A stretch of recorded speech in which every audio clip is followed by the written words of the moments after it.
بسم اللہ الرحمن الرحیم۔ نبی کریم صلی اللہ علیہ وسلم کی حدیث ہے، حضرت عبداللہ بن مسعود رضی اللہ تعالیٰ عنہ سے روایت ہے کہ نبی کریم صلی اللہ علیہ وسلم نے فرمایا، جس کے دل میں رائی کے دانے کے برابر بھی تکبر ہوگا وہ جنت میں نہیں جائے گا۔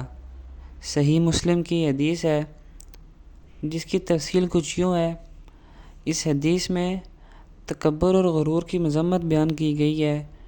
نبی کریم صلی اللہ علیہ وسلم نے واضح کیا کہ تکبر ایسی برائی ہے جو انسان کو اللہ تعالیٰ کی رحمت اور جنت سے دور کر دیتی ہے۔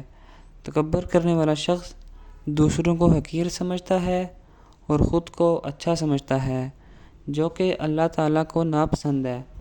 اللہ کے ہاں محبوب وہی شخص ہے جو عاجزی اور انکساری اختیار کرے اور اپنے نفس کو پاکیزہ رکھے۔ حدیث میں رائی کے دانے کے برابر کا ذکر کر کے نبی کریم صلی اللہ علیہ وسلم نے واضح کیا ہے کہ چاہے تکبر معمولی سا ہی کیوں نہ ہو، یہ انسان کو اللہ کی رحمت اور جنت سے دور کر سکتا ہے۔